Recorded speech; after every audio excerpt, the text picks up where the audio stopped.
हाँ जी, ਸਤਿ ਸ਼੍ਰੀ ਅਕਾਲ ਜੀ।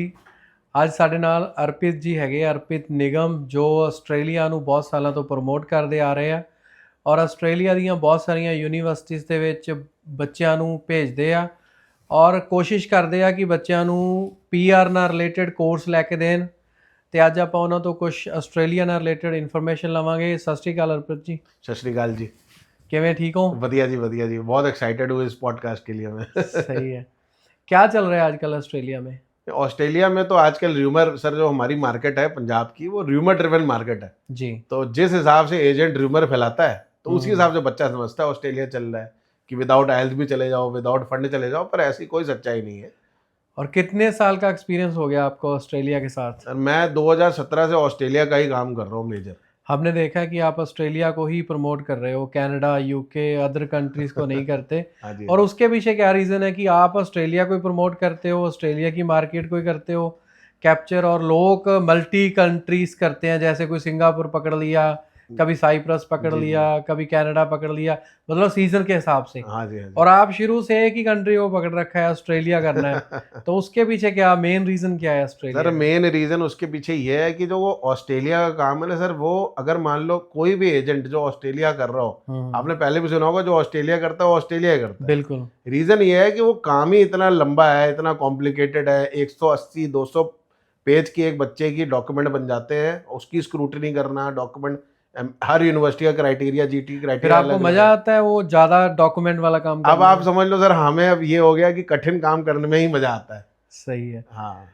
और वैसे अगर देखा जाए, जैसे असेसमेंट लेवल चेंज हो गया, असेसमेंट लेवल 2 में आ गया इंडिया, पहले असेसमेंट लेवल 3 में था। जी जी जी। और उसके हिसाब से अभी आपको क्या लग रहा है, जैसे मार्केट में लोग बोल रहे हैं कि आइलेट्स नहीं चाहिए, पीटी नहीं चाहिए, फंडिंग नहीं चाहिए, तो उसका कोई मतलब है भी कुछ, या ये र्यूमर्स ही है? सर देखो, वैसे तो एकदम सही है, एम्बेसी कह रही है कि हमें आइल्स की रिक्वायरमेंट नहीं है, पीटी की रिक्वायरमेंट नहीं है जी। बट ये ऑनशोर बच्चों के लिए भी है, जो ओके। इंडियन पासपोर्ट होल्डर है, ये उनके लिए भी। बट जिनके पास वीजा है और वीजा एक्सटेंशन फाइल करना है तो उनको ये बेनिफिट मिल सकता है। बट जो यहाँ से इंडिया में बच्चे हैं, अभी +2 करी है, ग्रेजुएशन करी है जी, वो वीजा फाइल करना चाहते हैं, तो उनको किसी यूनिवर्सिटी से ही ऑफर लेटर जनरेट करनी पड़ेगी। ऑफर लेटर कंडीशनल होगी, फिर जीटी चलेगी, फिर सीओई आएगी। तो कोई यूनिवर्सिटी ऐसी है ही नहीं जो विदाउट आइल्स या विदाउट फंड चेक करे आपको एडमिशन दे रही हो। अगर ये चीज पॉसिबल ही नहीं है, और अभी रिसेंटली हुआ भी है, जिन लोगों ने वीजा फाइल करे जल्दबाजी में विदाउट आइल्स पीटी निकाल के देख लेते हैं, कई होते हैं निकल गई। हाँ, अनप्रोफेशनल एजेंट मैं बोलूंगा उनको। तो S56 लेटर आ गया, उन्होंने फंड भी मांग लिए और आइल्स पीटी भी मांग ली। कौन सा लेटर आ गया? S56 S56 लेटर होता है। ओके। उसमें क्या है सर, यूनिवर्सिटी एम्बेसी आपसे जो चाहे वो डिमांड कर सकती है रिलेटेड टू, मतलब हम ये बोल सकते हैं कि इस टाइम जो असेसमेंट लेवल चेंज हुआ है, यूनिवर्सिटी नहीं भी मांगती, सीओई दे देती है, और एम्बेसी के पास ये अथॉरिटी है कि एम्बेसी आपसे कोई डॉक्यूमेंट रिक्वायर्ड मांग सकती है। सर कुछ भी मांग सकती है। और मैंने ये सुना कि काफी जगह लेटर आ गए बच्चों को। हाँ जी, हाँ जी। और फिर वो क्या करेंगे, जैसे वो जस्टिफिकेशन मांग ली, तो वो एजेंट या बच्चा क्या करेगा? सर मैक्सिमम एजेंट तो फाइल विड्रॉ करने वाले हैं, जितना मेरी नॉलेज है। ओके। फाइल विड्रॉ करके तो बैन होगा बच्चा बैन नहीं होगा सर, फाइल विड्रॉ हो जाएगी, बच्चे को वो लोग जिस हिसाब से मतलब सफाई दे के हाथ जोड़ के सॉरी बोल देंगे जी। बट इसमें बच्चा फंस गया, बच्चे का करियर फंस गया। एक बार एम्बेसी में फाइल चली गई, इन्फॉर्मेशन शेयर हो गई, अब जो इन्फॉर्मेशन शेयर हुई है वो एम्बेसी के लिए एक्यूरेट इन्फॉर्मेशन है।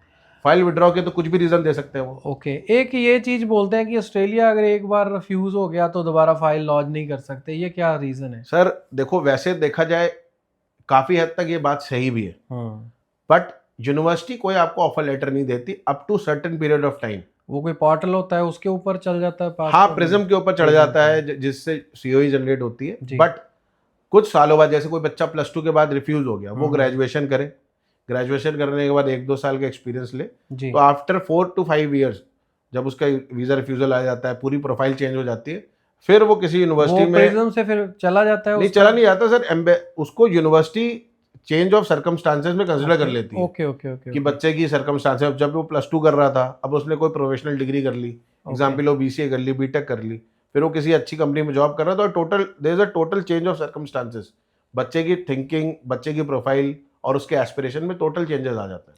कितने साल का एक्सपीरियंस हो गया फिर आपको ऑस्ट्रेलिया करते? सर 8 साल तो हो गया ओवरऑल। और कितने लोगों के वीजे ले लिए अब तक? सर अभी मैंने काउंट नहीं किया, बस देखा जाए तो अगर मैं डायरेक्ट बच्चे की बात करूं नहीं, हम और टैक्स डिपार्टमेंट के पास नहीं जाएंगे। फिर भी सर लगभग होगा 500-700 तो बच्चे भेजे ही होंगे मिनिमम। जी, सेटिस्फाइड है स्टूडेंट जो आपसे जाते सर हैं? यही बस, ये जो आपने पहला क्वेश्चन पूछा ना कि ऑस्ट्रेलिया क्यों भेजते हो, हाँ हाँ। उसका रीजन ही बस यही है कि आज तक अगर मैंने जितने भी बच्चे भेजे, अपने डायरेक्ट बच्चे भेजे, सब एजेंट के बच्चे भेजे, जी किसी भी बच्चे का कोई भी प्रॉब्लम रिलेटेड मुझे कॉल नहीं आया जी कमाई नहीं हो रही, वापस आना पड़ गया, क्योंकि ऑस्ट्रेलिया में सारे पैरामीटर पूरे हो जाते हैं बच्चे के, लॉन्ग टर्म गोल सारे पूरे एक होते हैं। चीज मैंने ये देखी ऑस्ट्रेलिया को लेके कि जो बच्चे ने ऑस्ट्रेलिया जाना है उसने ऑस्ट्रेलिया ही जाना है। जी जी जी। जैसे अब कनाडा नहीं जा रहे लोग, हाँ जी हाँ जी। कभी यूके चले जाते हैं, कभी यूके नहीं जाते। जी जी जी जी। और मैंने बहुत सालों से देखा जिस बच्चे ने ऑस्ट्रेलिया जाना उसकी फर्स्ट प्रेफरेंस ऑस्ट्रेलिया ही है। सर फर्स्ट एंड लास्ट भी वही है। हाँ, फर्स्ट एंड लास्ट। वो बोल रहा है ऑस्ट्रेलिया हो जाएगा तो ठीक है, नहीं तो कहीं नहीं जाना, इंडिया में स्टडी कर ले। इसके पीछे क्या रीजन है, सर क्या देखो लॉजिक है? बहुत सारे पैरामीटर इन्वॉल्व होते हैं। पहली बात तो सर रिटर्न ऑन इन्वेस्टमेंट, पहला पॉइंट। दूसरा कि कोई भी बच्चा यहाँ से जा रहा है, आपने देखा होगा दूसरे कंट्री जाके लोग पढ़ाई छोड़ देते हैं, ठीक है, ऑस्ट्रेलिया में ऐसा नहीं है। बच्चा जाके अच्छी यूनिवर्सिटी में बैचलर डिग्री कंप्लीट करता है, बैचलर डिग्री कंप्लीट कर रहे हो किसी और कॉलेज में, जैसे एग्जांपल हो कनाडा की बात करो, बच्चा जाएगा तो कॉलेज में डिप्लोमा करेगा। अब जीवन भर तो सर डिप्लोमा से काम नहीं बनेगा ना आपका। बिल्कुल। ऑस्ट्रेलिया में बैचलर डिग्री भी हो जाती है। जब वो स्टडी कर रहा होता है, पार्ट टाइम जॉब कर टाइम, ऑस्ट्रेलिया में बच्चा 2 से 3 लाख रुपए महीना कमाता है। ओके। लॉन्ग टर्म गोल की बात करूं तो बच्चे की पीआर भी होती है जी। और एक और प्लस पॉइंट है कि ऑस्ट्रेलिया में कोई भी बच्चा जो बैठा हुआ है उसको इंडिया आने में ज़्यादा प्रॉब्लम नहीं होती, कॉल लगाने में कोई प्रॉब्लम नहीं होती, टाइम डिफरेंस इतना कुछ नहीं है, 4-5 घंटे का फर्क है। वैसे भी वहाँ पे जब दिन होता है यहाँ सवेरे हो जाती है, ओके। तो बच्चा थोड़ा कंफर्टेबल रहता है ऑस्ट्रेलिया में। एक चीज मैंने सुनी है कि ऑस्ट्रेलिया में जो मेडिकल वाला स्टूडेंट है, हाँ जी हाँ जी हाँ जी। उसके लिए बड़ी दिक्कत है कि उसको 7 ईच चाहिए, जी जी जी जी। 65 ईच चाहिए पीटी में। हाँ जी हाँ जी हाँ जी हाँ जी। और उसको नर्सिंग ही एक ऑप्शन बची है मेडिकल वाले स्टूडेंट के लिए, जहाँ अदर ऑप्शन है कि वो किसी और कोर्स में चला जाए, उसमें उसकी पीआर भी हो जाए और बैंड स्कोर भी थोड़े कम जी हो जी। जाए, और फीस भी, जैसे नर्सिंग की फीस बहुत ज़्यादा है, जी जी जी जी। और फीस भी थोड़ी कम हो जाए, क्योंकि हाँ जी। करना तो हर बच्चा नर्सिंग चाहता है, हाँ। और नर्सिंग का अफोर्ड तो हर बच्चा कर नहीं सकता, पेरेंट्स जी नहीं कर सकते। जी जी जी जी। उसके बारे में थोड़ा ब्रीफ करो कि ऑस्ट्रेलिया में मेडिकल वाले स्टूडेंट के लिए ऑप्शंस कौन कौन सी है? सर देखो हम नर्सिंग का टॉपिक भी अभी डिस्कस करेंगे जी क्योंकि कोई रिक्वायरमेंट चेंज हुई है उसमें जी। बट मैं नर्सिंग के अपार्ट में अगर बात करूं तो 2 कोर्सेज ऐसे हैं जो आपके सारे लॉन्ग टर्म गोल पूरे करेंगे जो जी। आपने नर्सिंग के सोचे होंगे। जी पहला है बैचलर ऑफ ऑक्यूपेशनल थेरेपी, जी। दूसरा है बैचलर ऑफ फिजियोथेरेपी। दोनों कोर्सेज 4 ईयर के हैं, प्रोफेशनल डिग्रीज हैं। जी after completion of the course आपको रजिस्टर्ड फिजियोथेरेपिस्ट या फिर थेरेपिस्ट बनोगे आप। जी। और ये 4 ईयर डिग्री जो है इसकी रिक्वायरमेंट भी 7 ईच होती है और पीटी में 65 ईच होती है। जी। बट जो बच्चे नर्सिंग नहीं जाना चाहते, इसमें बहुत सारे अदर एस्पेक्ट भी आ जाते हैं। आप लेटर ऑन जो बच्चे फिजियोथेरेपी कर जी। रहे हैं वो किसी स्पोर्ट्स टीम के साथ भी लेट करके अपना करियर देख सकते हैं, क्योंकि ये बच्चे स्पोर्ट्स में भी जाते हैं। ओके। तो आपने देखा होगा फिजियो होते हैं स्पोर्ट्स में, जैसे एकदम क्रिकेट की एकदम बहुत ही नॉर्मल बात टीम करता के हूँ, साथ जैसे टीम के दो साथ एक बंदे फिजियो attach- रहता है। जी ऐसा नहीं है कि वहां पे, वैसे भी ऑस्ट्रेलिया एक स्पोर्ट्स कंट्री है। जी जी। आप देखो कभी भी कोई भी ओलंपिक्स हो रहा हो, कॉमनवेल्थ से गेम हो रहे हो, ऑस्ट्रेलिया हमेशा मेडल में टॉप 3 में रहती है। जी। क्यों रहती है? क्योंकि वो स्पोर्ट्स को बहुत प्रमोट करता है और मतलब वहां पे उनकी बहुत रिक्वायरमेंट है। प्रायोरिटी ये है कि स्पोर्ट्स को प्रायोरिटी देते हैं जी, प्रायोरिटी देते हैं। अच्छा, जैसे ये सोशल वर्कर्स, कम्युनिटी जी, सर्विसेज, जी। ये भी प्रोग्राम आ जाते हैं बहुत इसमें? बढ़िया सर। सबसे मैं हमेशा बच्चों को बोलता हूँ कि कोई भी बच्चा जो +2 है जी। जो इंडिया से करके जा रहा है, जिसके पास 65 ईच है पीटी में और 7 ईच है आइल्स में, वो भले ही कॉमर्स का भी बच्चा हो, जी, आर्ट्स का हो, साइकोलॉजी सोशियोलॉजी हो, तब भी चलेगा। जी, bachelor of social work 4 year की बैचलर डिग्री, जी। Best course you can opt from India to secure all the goals. मतलब पीआर का प्रोस्पेक्ट, सबसे मेन जो बच्चा सोचता है ऑस्ट्रेलिया में पीआर नहीं होती, वो तो पीआर के ऑक्यूपेशन लिस्ट में हमेशा रहेगा bachelor of social work. Later on employment opportunity tremendous है वहाँ पे, क्योंकि आप वहाँ पे ऑस्ट्रेलिया में थोड़ी ये भी है कि वहाँ पे डिप्रेशन की प्रॉब्लम है, काउंसलर्स चाहिए होते हैं क्योंकि मैरिज डिस्प्यूट्स बहुत होते हैं। इसके अलावा बहुत सारी सरकारी नौकरी भी इस कोर्स में अवेलेबल है, जो लेटर ऑन बच्चे यहाँ से भी जाके ऑप्ट कर सकते हैं। कितनी, मतलब मेरे ना 1-2 रिश्तेदार हैं जो ऑस्ट्रेलिया में गए, नर्सिंग करने के लिए गए बच्चे, जी जी जी। पूरे $50 1 आवर्स के लेते हैं वो, मतलब सर आफ्टर कंप्लीट, हाँ जी हाँ जी हाँ, सर, $50 तो आप सर कम वेज रेट बोल लो। ओके ये तो मिनिमम है, ये 80 तक जाता है, ओके, $80 पर आवर। $50 to $80 हाँ के आप चलो करीब लो, एवरेज $65 लेके चलो आप। हाँ हाँ मतलब मिनिमम मैं बोलूंगा $42, और जो एवरेज है वो $60 to $65 है पर आवर, जी जो आपको आफ्टर नर्सिंग मिलती है। और एक बहुत अच्छी गुड न्यूज मैं आपको बोलूंगा सारे इंडियन स्टूडेंट्स के लिए ये है कि पहले यहाँ जो बच्चे बैचलर ऑफ नर्सिंग के लिए जाया करते थे, उनकी रिक्वायरमेंट थी कि सारे मॉड्यूल में 7 ईच चाहिए होता जी था, और पीटी में 65 ईच चाहिए होता था। बट हम्म, अब एक चेंजेस ये आया है कि मैक्सिमम यूनिवर्सिटीज ने वो जी। क्राइटेरिया चेंज कर दिया है।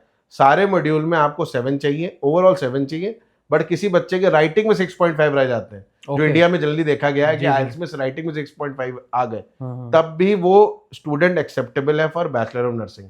जी सेम अप्लाइज फॉर पीटी, सब में 66 चाहिए, ओवरऑल 66 चाहिए, बट अगर राइटिंग में आपके 56 भी रह जाते हैं जी तो इट इज एक्सेप्टेबल। जी और राइटिंग तो मतलब मैं हमेशा बोलूंगा कि एक राइटिंग ही मॉड्यूल रहा है जिसमें हर बच्चे का चैलेंज रहता है जी। इंडिया में। और एक मैंने सबसे बड़ी ये चीज़ देखी है आपके अंदर कि आपके जब कोई बच्चा आता है ऑफिस में ऑस्ट्रेलिया जाने के लिए, ख़ास तौर पे आप सारी सहूलतें दे देते हो उसको। स्टडी वीज़ा तो लगवाना ही लगवाना है, हाँ जी हाँ जी हाँ जी पैकेज करना है पैकेज कर हाँ लो, जी हाँ जी आप पैसे पे करने हैं खुद हाँ पैसे जी हाँ पे जी कर हाँ लो। जी और वहाँ पे अगर एयरपोर्ट पे कोई लेने वाला है नहीं तो एयरपोर्ट पे बंदा लेने भी आ हाँ जी जाएगा। हाँ जी हाँ जी अगर वहाँ पे कोई रहने का सिस्टम है नहीं, रहने का भी करवा जी दूंगा। जी जी जी मतलब आप सेटिस्फाइड रहते हो, बच्चे मतलब ऐसे नहीं करते वहां पे जाके ये नहीं हुआ वो नहीं हुआ, इतनी सर्विसेज देनी मतलब अच्छी बात है, जहाँ मतलब सर लगता है देखो, आपको कि प्रॉब्लम है। हम वैसे जब स्टडी जो भी है हमारा एक बिजनेस में है, तो बिजनेस में अगर हमारी इधर रिस्पॉन्सिबिलिटी है और कोई बच्चा 12वीं पास है जिसके रिलेटिव नहीं रहता, तो हमारी वो भी रिस्पॉन्सिबिलिटी है कि भाई किसी बच्चे को थोड़ी सी सहूलियत प्रोवाइड कर दी जाए। और अकोमोडेशन प्रोवाइड करना, एयरपोर्ट पिकअप प्रोवाइड करना इतना मुश्किल नहीं होता, क्योंकि बच्चे यहाँ से हमने जो एक इनटेक पहले भेजे हुए हैं, कई लोग को रूममेट चाहिए होते हैं, कई लोग को ऐसे लोग चाहिए होते हैं जो उनके संग वहाँ पे ही काम करने चाहिए, बिल्कुल तो बच्चे खुद ही वो चीज़ ऑप्ट करते हैं। और हम वैसे भी सारी कोशिश करते हैं कि सारी सहूलियत प्रोवाइड करें। मैं एक और इसमें आपने पॉइंट मिस कर लिया, वो भी ऐड कर दूंगा कि हम कई बच्चों को अनसिक्योर्ड एजुकेशन लोन भी प्रोवाइड करते हैं। जी जिन बच्चों को चाहिए होता है, इस पे हमारे पेज पे भी एक वीडियो पड़ी हुई है एक लड़की की, मनजोत कौर की, हमने उसको 25 लाख का अनसिक्योर्ड एजुकेशन लोन भी कराया मास्टर जी। डिग्री के लिए। वो भी ऑप्शन अवेलेबल है। पैकेज करना पैकेज कर लो, स्टेप वाइज करना स्टेप वाइज कर लो। ਆਸਟ੍ਰੇਲੀਆ ਵਰਗੀ ਕੰਟਰੀ ਹੋਵੇ ਔਰ ਜਿੱਥੇ ਜਾ ਕੇ 에ਅਰਪੋਰਟ ਤੋਂ ਹੀ ਜੇ ਤੁਸੀਂ ਕੰਮ ਸਟਾਰਟ ਕਰਨਾ ਚਾਹੁੰਦੇ ਹੋ ਤਾਂ ਕੰਮ ਮਿਲ ਜਾਂਦਾ। 1 ਹਫ਼ਤਾ ਮਹੀਨਾ 2 ਮਹੀਨੇ ਕੰਮ ਦੀ ਵੇਟ ਕਰਨ ਦੀ ਲੋੜ ਨਹੀਂ ਹੈਗੀ। ਔਰ ਪੀਆਰ ਵਾਲੇ ਕੋਰਸ ਦੇ ਵਿੱਚ ਜਾ ਰਹੇ ਹੋ ਤੇ ਇੱਕ ਇਸ ਤਰ੍ਹਾਂ ਦੇ ਕੰਸਲਟੈਂਟ ਤੋਂ ਜਾ ਰਹੇ ਹੋ ਜਿਹੜਾ ਤੁਹਾਨੂੰ ਸਾਰੀਆਂ ਹੀ ਸਹੂਲਤਾਂ ਦੇ ਰਿਹਾ, ਚਾਹੇ ਐਜੂਕੇਸ਼ਨ ਲੋਨ ਲੈ ਲਓ, ਚਾਹੇ ਪੈਕੇਜ ਕਰ ਲਓ, ਚਾਹੇ ਨੌਨ ਪੈਕੇਜ ਕਰ ਲਓ। ਆਸਟ੍ਰੇਲੀਆ ਦੀ ਕਿਸੇ ਵੀ ਸਿਟੀ ਦੇ ਵਿੱਚ ਤੁਹਾਡਾ ਕੋਈ ਰਿਲੇਟਿਵ ਨਹੀਂ ਹੈਗਾ, ਕੋਈ ਤੁਹਾਡਾ ਫੈਮਿਲੀ ਮੈਂਬਰ ਨਹੀਂ ਹੈਗਾ, ਕੰਮ ਦੀ ਦਿੱਕਤ ਆ, ਰਹਿਣ ਦੀ ਆ, 에ਅਰਪੋਰਟ ਪਿਕਅਪ ਦੀ ਆ, ਔਰ ਐਜੂਕੇਸ਼ਨ ਨਾਲ ਰਿਲੇਟਡ ਪ੍ਰੋਪਰ ਇਨਫੋਰਮੇਸ਼ਨ, ਔਰ ਕਰ ਰਿਹਾ ਇਕੱਲਾ ਆਸਟ੍ਰੇਲੀਆ ਨੂੰ ਪ੍ਰਮੋਟ।